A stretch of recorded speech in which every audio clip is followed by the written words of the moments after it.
안녕하세요. 부동산 얘기가 지금 몇 년 동안 계속 메인을 차지하고 있습니다. 부동산과 코로나 지금 부동산에 관심이 그만큼 많아졌다는 얘기고요. 그렇다는 얘기는 가격이 계속 오르고 있기 때문에 불안 심리가 계속 조성되고 있다는 얘기고, 압력이 가해지면 가해질수록 그만큼 가격 상승 여력은 충분해진다라는 얘기입니다. 그러면 집을 사겠다는 사람들 수요들, 특히 이제 연령대별로 봤을 때 우리가 통상 알고 있는 40, 50대 정도 경제력이 있는 사람들의 줄을 이뤘던 부분이 지금 연령대가 상당히 낮춰졌죠. 20, 30대 그 이하도 지금 볼 수 있고요.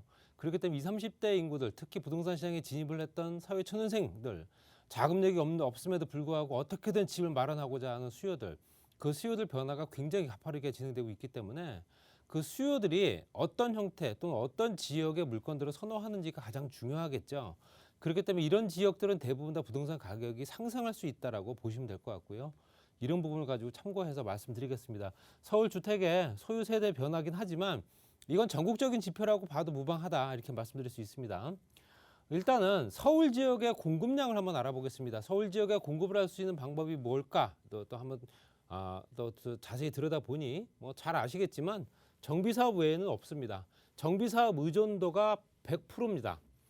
100%죠. 그렇기 때문에 당연히 정비사업을 통해서 대량의 물건 공급이 진행되지 않으면 서울 지역에는 신규 택지 개발 지역을 지정하기도 어렵고요. 그만큼 또 가용 토지도 없고요.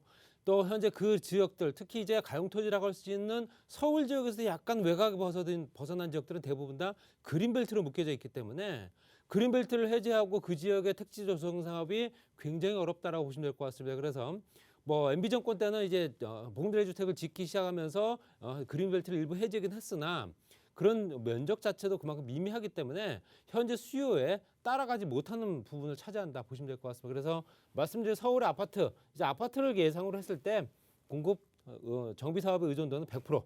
그리고 서울시에 20년 이상 노후된 주택들이 얼마나 되는가, 제가 지난 시간에 한번 말씀드렸던 것 같은데요. 전체적으로 봤을 때 10채 중에 5채는 무조건 다 20년이 넘었습니다. 그리고 단독주택 같은 경우는 10채 중에 9채는 20년 다 넘었고요. 아파트 같은 경우도 거의 절반 정도, 그 다음에 연립주택은 현재 82.2% 정도, 다세대 주택은 요즘에 신축주택들이 좀 생기기 시작하면서 단독주택이나 현재 연립주택들이 대부분 다 다세대 주택으로도 변화가 생기는 경우도 있기 때문에 29.4%, 거기에 비거주형 건물의 주택이 78.4% 차지합니다. 그렇다는 얘기는 전체적으로 현재 아파트, 특히 이제 아파트로 변모가 될 수 있는 주택들, 단독주택, 그 다음에 연립주택, 다세대주택, 이것들이 대부분 다 변모가 되면 재개발이나 재건축을 통해서 아파트가 되겠죠. 그렇지만 실제적으로 단독이나 연립 다세대 주택을 현재 아파트로 만드는 사업, 특히 이제 재정비 중에서도 재개발 사업이죠.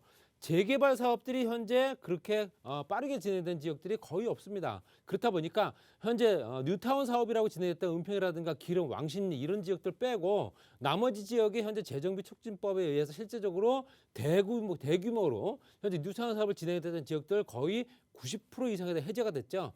그런 물량들을 통해서 도심 재생을 통해서 이번에 현재 발표됐던 물량 공급을 하겠다는 내용이 들어가 있는 겁니다. 그랬을 때 말씀드렸던 대로 아파트로 변모가 생기는, 가장 선호한다는 주거 형태 아파트를 현재 실제적으로 절반 정도는 무조건 다 현재 20년 이상 된 주택이다 보셔야 되고요. 이것들이 앞으로 5년, 10년 후에 가면 다시 재건축이 될 수 있는 조건들을 만들어야 되는데 그 길을 터주질 않았기 때문에 당연히 현재 이번 정부 들어서면서도 현재 재건축, 재개발 관련된 내용 규제 사항들이 워낙 또 강력하게 들어가 있겠다 보니 이런 물량 공급이 어렵죠.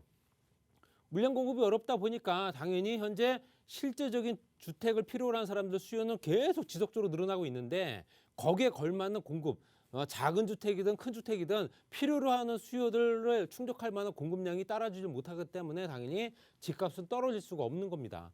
거기에 실제적으로 서울에 주택 소유하고 있는 사람들 세대를 봤을 때 2017년 서울 가구 중에 47.5%, 188만 가구가 주택을 소유하고 있다. 이건 2017년도 기준이기 때문에 지금은 50%가 넘었겠죠.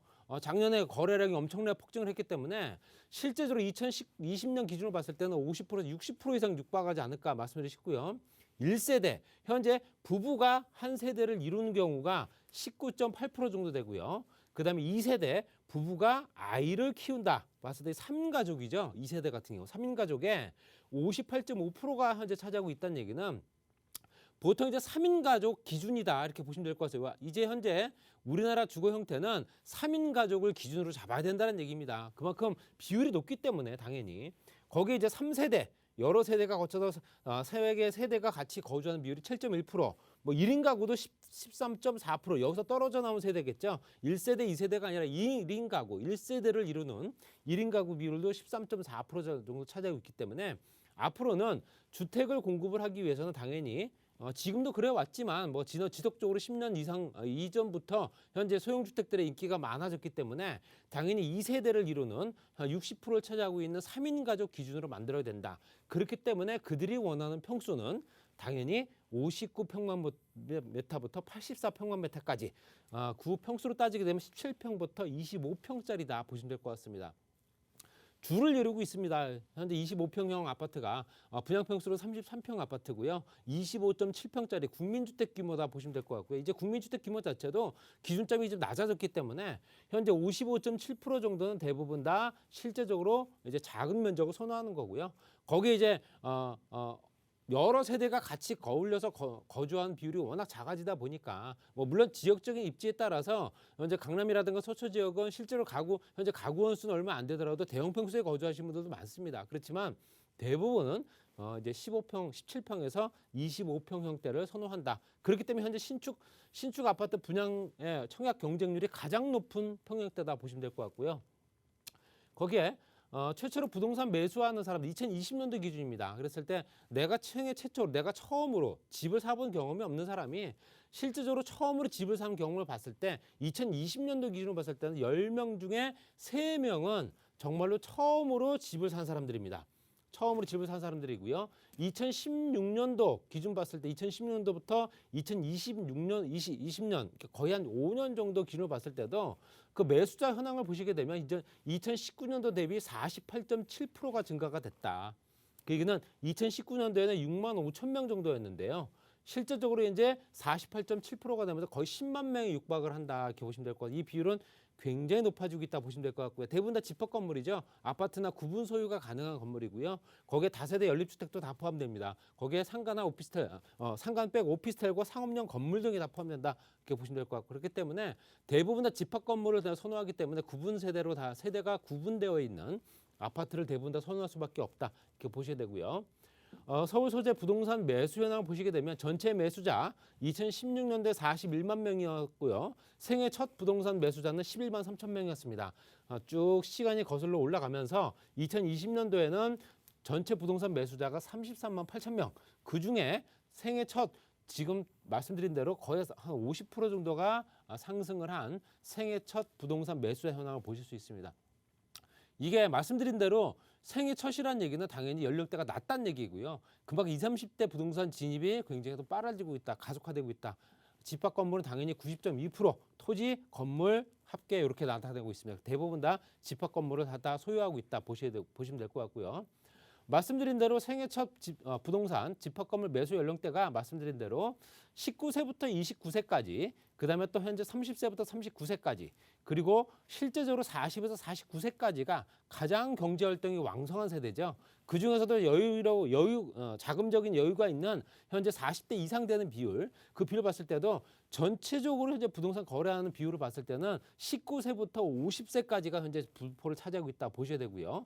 그중에서 생애 첫 부동산은 30세에서 39세 정도 4만 1,000명 정도 59.5% 정도 차지한다 보시면 될 것 같습니다. 그래서 이런 비율이 높아진다는 얘기는 지금 현재 연일 나오고 있는 부동산 얘기들이 그만큼 관심을 갖게 만드는 부분이고요. 관심을 갖게 만드는 부분을 이제 실행에 옮긴다라고 보시면 될 것 같습니다. 그만큼 관심만 갖는 게 아니라 이제는 어느 정도는 현재 그 지역에 매수를 하기 위해서 발품을 판다라고 보시면 될 것 같고요. 말씀드린 대로 전체적으로 연령대로 보시게 되면 19세부터 50세까지가 가장 왕성한 세대다 보시면 될 것 같습니다. 그래서 그 비율로 따지게 되면 현재 67%에서 거의 81% 정도 됩니다. 81%가 생애 첫이든 아니면 두 번째 주택이든 세 번째 주택이든 부동산을 취득하기 위해서 부동산 매수를 하기 위해서 그만큼 애를 썼다는 얘기고요. 전체적으로 2016년도 봤을 때도 연령대로 보시게 되면 현재 계속 연령대는 계속 낮아지고 있는 형태다 이렇게 보시면 될 것 같습니다. 연령대가 낮아졌다. 그만큼 부동산 시장의 진입 속도가 더욱더 가속화되고 있다 이렇게 보셔야 되고요. 그 매수자들이 선호하는 지역이 어디냐 봤을 때는 19세에서 29세까지는 1위가 노원구입니다. 노원구를 차지한 이유는 실제적으로 교육 환경 좋죠. 그 교육 환경에 비해서 주변에 현재 가격적인 부분은 실제적으로 조금 더 낮은 편입니다. 요 근래 많이 오르긴 했으나 그래도 다른 지역에 비해서는 좀 낮은 편이죠. 거기에 30세에서 39세 같은 경우 관악구, 그다음에 40에서 49세 같은 경우 강동구를 선호했다. 현재 실제 강동구 같은 경우도 이제 재건축 물량들이 워낙 많아지다 보니까 그 지역들이 이제 굉장히 활성화되고 현재 그 하루가 다르게 변모가 되고 있기 때문에 이런 부분을 또 굉장히 또 중점적으로 생각했던 부분 같습니다. 그리고 2위가 서대문구, 3위가 동작구 보시면 될 것 같고요. 전체적으로 현재 비강남권을 많이 차지하고 있는데요. 강남권 같은 경우는 이제 아무래도 진입하기가 굉장히 어려운 또 지역이다 보니까 전체적으로 내 집 마련하기 위한 필요한 조건들이 충족되지 않을 수밖에 없습니다. 그래서 이런 지역들을 많이 선호한다 보시면 될 것 같습니다.